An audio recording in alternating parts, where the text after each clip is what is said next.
ओम शांति। प्रातः मुरली बाप दादा मधुबन 11 सितंबर 2021। मीठे बच्चे, सत्य बाप सचखंड स्थापन करते हैं। तुम बाप के पास आए हो नर से नारायण बनने की सच्ची सच्ची नॉलेज सुनने। प्रश्न, तुम बच्चों को अपने गृहस्थ व्यवहार में बहुत बहुत संभाल कर चलना है। क्यों? उत्तर, क्योंकि तुम्हारी गतमत सबसे न्यारी है, तुम्हारा गुप्त ज्ञान है, इसलिए विशाल बुद्धि बन सबसे तीर निभाना है। अंदर में समझाना है हम सब भाई भाई व भाई बहन हैं। बाकी ऐसे नहीं कि अपने पति को कहे तुम मेरे भाई हो। इससे सुनने वाले कहेंगे इनको क्या हो गया। युक्ति से चलना है। ओम शांति। रूहानी बाप बेट बच्चों को समझाते हैं। रूहानी अक्षर न क से बाप कहे तो भी वो अंडरस्टूड है। यह रूहानी बाप है। बाप बेट बच्चों को समझाते हैं। सब अपने को भाई भाई तो कहते ही है। तो बाप बेट समझाते हैं बच्चों को। सबको तो नहीं समझाते होंगे। गीता भी लिखा हुआ है भगवान उवास। किसके प्रति? भगवान के है सब बच्चे। वह भगवान बाप है तो भगवान के बच्चे सब ब्रदर्स है। भगवान ने ही समझाया होगा, राजयोग सिखाया होगा।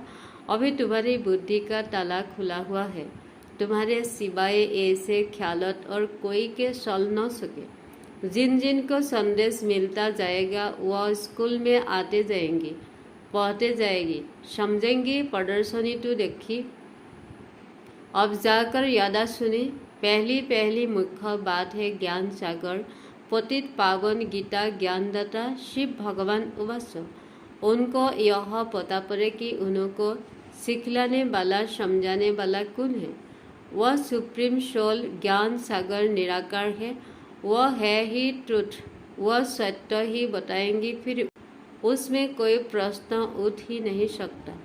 तुमसे सब सूर्य दिया ट्रुथ के ऊपर।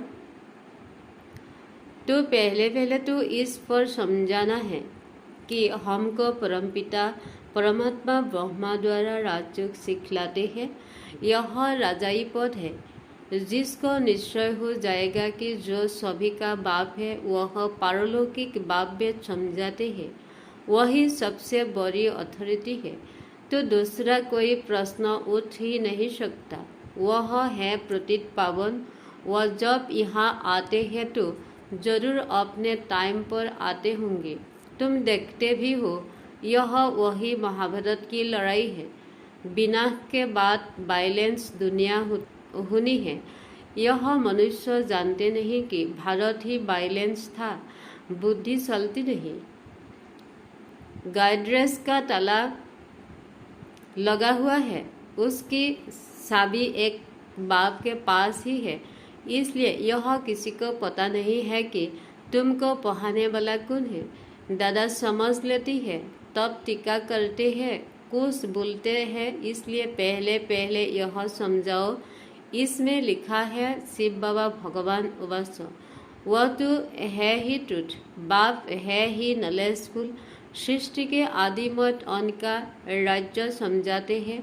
यह शिक्षा अभी तुमको उस बेहद के बाप से मिलती है। वही सृष्टि का रचयिता है। पतित सृष्टि को पावन बनाने वाला है। तो पहले बाप का ही परिचय देना है। उस परमपिता परमात्मा से आपका क्या संबंध है? वह नर से नारायण बनने की सच्ची नॉलेज देती है। बच्चे जानते हैं बाप सत्य है, जो बाप ही सचखंड बनाते हैं। तुम यहाँ आए ही हो नर से नारायण बनने। बैरिस्टर पास जाएंगी तो समझेंगी हम बैरिस्टर बनने आए हैं। अभी तुमको निश्चय है हमको भगवान पढ़ाते हैं।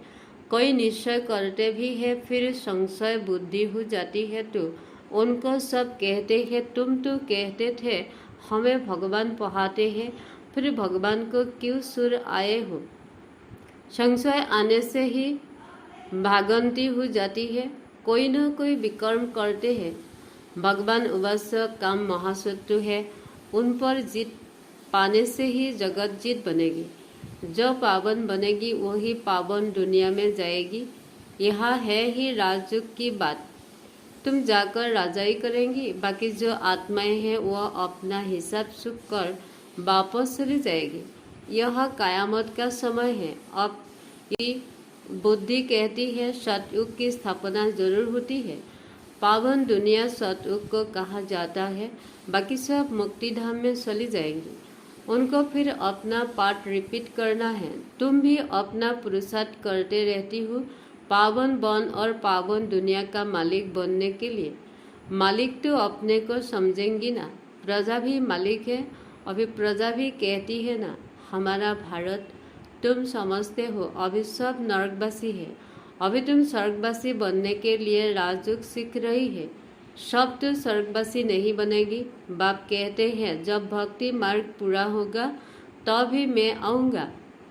मुझे ही आकर सब भक्तों को भक्ति का फल देना है। मेजॉरिटी तो भक्तों की है ना। सब पुकारते रहती है हे गॉड फादर भक्तों के मुख से, और गॉड फादर हे भगवान यह जरूर निकलेगा। अब भक्ति और ज्ञान से फर्क है। तुम्हारे मुख से कभी हे ईश्वर हे भगवान नहीं निकलेगा। मनुष्य को तो यह आधा कल्प की प्रैक्टिस पड़ी हुई है। तुम जानते हो वह हमारा बाप है। तुमको है बाबा थोड़े ही कहना है। बाप से तुमको तो भरोसा लेना है। पहले तो यह निश्चय हो कि हम बाप से भरोसा लेते हैं। बाप बच्चों को भरोसा लेने के अधिकारी बनाते हैं। यह तो सच्चा बाप है ना। बाप जानते हैं हमने जिन बच्चों को ज्ञान अमृत पिलाया, ज्ञान सीता पर बैठाया, वृक्ष का मालिक देवता बनाया था, वही काम सीता पर भस्मीभूत हो गई है। अब मैं फिर ज्ञान सीता पर बैठाए घोर नींद से जगाया स्वर्ग में ले जाता हूँ। बाप ने समझाया है तुम आत्माएं वहाँ शांतिधाम और सुखधाम में रहती हो। सुखधाम को कहा जाता है बैलेंस वर्ल्ड, संपूर्ण निर्विकारी। वहाँ देवताएं रहती है और वह है स्थित होम, आत्माओं का घर। सभी एक्टर्स उस शांतिधाम में आते हैं यहाँ पार्ट बजाने। हम आत्माएं यहाँ की रहवासी नहीं हैं। वह एक्टर्स यहाँ के रहवासी होती है। सिर्फ घर से आकर ड्रेस बदलकर पार्ट बजाते हैं। तुम तो समझते हो हमारा घर शांतिधाम है जहाँ हम फिर वापस जाते हैं। जब सभी एक्टर्स स्टेज पर आ जाते हैं तब बाप आकर सबको ले जाएंगे। इसलिए उनको लेबरट गाइड भी कहा जाता है। दुख हरता सुख करता है तो इतने सारे मनुष्य कहाँ जाएंगे। विचार तो करो, पतित पावन को बुलाते हैं किस लिए? अपने मौत के लिए। दुख की दुनिया में रहने नहीं जाते हैं, इसलिए कहते हैं घर ले चलो। यह सब मुक्ति को ही मानने वाले हैं। भारत का प्राचीन युग भी कितना मशहूर है। बेलायत में भी जाते हैं प्राचीन राजयोग सिखलाने। क्रिश्चियन में बहुत है जो सन्यासियों का मान रखते हैं। गुरु कहने की जो पहर बाईस है वह है हठ युग की। तुमको तो घर बार सुनना नहीं है। न कोई सफ़ेद कपड़े का बंधन है, परंतु सफ़ेद अच्छा है। तुम भट्टी में रहो तो ड्रेस भी यह हो गई है। आजकल सफ़ेद पसंद करती है। मनुष्य मरते हैं तो सफ़ेद चादर डालते हैं। तो पहले कोई को भी बाप का परिचय देना है। दो बाप है, यह बातें समझने में टाइम लेती है। प्रदर्शनी में इतना समझा नहीं सकेंगे। सतयुग में एक बाप, इस समय में तुमको तीन बाप, क्योंकि भगवान आते हैं प्रजापिता ब्रह्मा के तन में। वह भी तो बाप है सबका। अच्छा, अब तीनों बाप में उस वर्षा किसका? निराकार बाप वर्षा कैसे दे? वह फिर देते हैं ब्रह्मा द्वारा। ब्रह्मा द्वारा स्थापना करते और ब्रह्मा द्वारा वर्षा भी देती है। इस चित्त पर तुम बहुत अच्छी रीति समझा सकती हो। शिव बाबा है, फिर यह प्रजापिता ब्रह्मा आदि देव आदि देवी यह है ग्रेट ग्रेट ग्रेट ग्रैंडफादर। बाप कहते हैं मैं शिव के ग्रेट ग्रेट ग्रैंडफादर नहीं कहूँगी, मैं सबका बाप हूँ। यह है प्रजापिता ब्रह्मा, तुम हो गई भाई बहन। आपस में क्रिमिनल एसाल्ट कर न सके। अगर दोनों की आपस में बेकार की दृष्टि खींचती है तो फिर गिर पड़ते हैं, बाप को भूल जाती है। बाप कहते हैं तुम हमारा बच्चा बन कलाम करते हो। बेहद का बाप बच्चों को समझाते हैं तुमको यह नशा चढ़ा हुआ है, जानते हो गृहस्थ व्यवहार में भी रहना है, लेकिन संबंधियों को भी मोह देना है। लौकिक बाप को तुम बाप कहेंगी ना, उनको तो तुम भाई नहीं कह सकते। आयनरी वे में बाप को बाप ही कहेंगे। बुद्धि में है कि यह हमारा लौकिक बाप है, ज्ञान तो है ना, यह ज्ञान बड़ा विचित्र है। आजकल करके नाम भी ले लेती है, परंतु कोई विजिटर आदि बाहर के आदमी के सामने भाई को दो तो वह समझेंगी इनका माथा खराब हुआ है। इसमें बड़ी युक्ति चाहिए। तुम्हारा गुप्त ज्ञान गुप्त संबंध है। आस्कर करके स्त्रियां प्रति का नाम नहीं लेती है, अति प्रति स्त्री का नाम ले सकते हैं। इसमें बड़ी युक्ति से चलना है। लौकिक से भी तीर निभाना है, बुद्धि चली जानी चाहिए ऊपर। हम बाप से वर्षा ले रही है, बाकी सासे को सासा बाप को बाप कहना पड़ेगा ना। जो ब्रह्म कुमार कुमारी नहीं बने हैं वह भाई बहन नहीं समझेंगी, जो बी के बने हैं वही इन बातों को समझेंगी। बाहर वाले तो पहले ही समझेंगी। इसमें समझने की बुद्धि अच्छी चाहिए। बाप तो बच्चों को विशाल बुद्धि बनाते हैं। तुम पहले अहद की बुद्धि में थे, अभी बुद्धि चली जाती है बेहद में। वह हमारा बेहद का बाप है। यह सब हमारे भाई बहन हैं, लेकिन घर में सासू को सासू ही कहेंगी, बहन थोड़े ही कहेंगी। घर में रहते बड़ी युक्ति से चलना है, नहीं तो लोग कहेंगे यह तो पति को भाई सासू को बहन कह देती है। यह क्या है? यह ज्ञान की बातें तुम ही जानो और न जाने कोई। कहते हैं ना प्रभु तेरी गतिमत तुम ही जानो। अब तुम अनेक बच्चे बनती हो, उनके बच्चे बनती हो, तो तुम्हारी गतिमत तुम ही जानो। बड़ी संभाल से चलना पड़ता है। कहा कोई मुझे नहीं, तो प्रदर्शनी में तुम बच्चों को पहले पहले यह समझाना है कि हमको पढ़ाने वाला भगवान है। अब तुम बताओ भगवान कौन? निराकार शिव या दयाधारी श्री कृष्ण? जो गीता में भगवान उवास है वह शिव परमात्मा है ने महावाक्य उच्चारे है या श्री कृष्ण ने? कृष्ण तो है स्वर्ग का पहला प्रिंस। ऐसे तो कह नहीं सकते कि कृष्ण जयंती सो शिव जयंती, शिव जयंती के बाद फिर कृष्ण जयंती। शिव जयंती से स्वर्ग का प्रिंस श्री कृष्ण कैसे बना, वह है समझने की बात है। शिव जयंती फिर गीता जयंती फिर फौज से है कृष्ण जयंती, क्योंकि बाप राजयुग सिखलाते हैं ना, बच्चों की बुद्धि में आया है ना। जब तक शिव परमात्मा ना आया तब तक शिव जयंती मना नहीं सकते। जब तक शिव आकर कृष्णपुरी स्थापन न करे तो कृष्ण जयंती भी कैसे मनाया जाए? कृष्ण का जन्म तो मनाते हैं, परंतु समझते थोड़े ही है। कृष्ण प्रिंस था तो जरूर सतयुग में होगा ना। देवी देवताओं को राजधानी होगी जरूर। सिर्फ एक कृष्ण को बादशाही तो नहीं मिलेगी ना, जरूर कृष्णपुरी होंगी ना। कहते भी है कृष्णपुरी और फिर यह है कंसपुरी। कृष्णपुरी नई दुनिया, कंसपुरी है पुरानी दुनिया। कहते हैं देवताओं और असुरों को लड़ाई लगी, देवताओं ने जीता, परंतु ऐसे तो है नहीं। कंसपुरी खत्म हुई फिर कृष्णपुरी स्थापन हुई ना। कंसपुरी पुरानी दुनिया में होंगी, नई दुनिया में थोड़े ही यह कंस दैत्य आदि होंगी।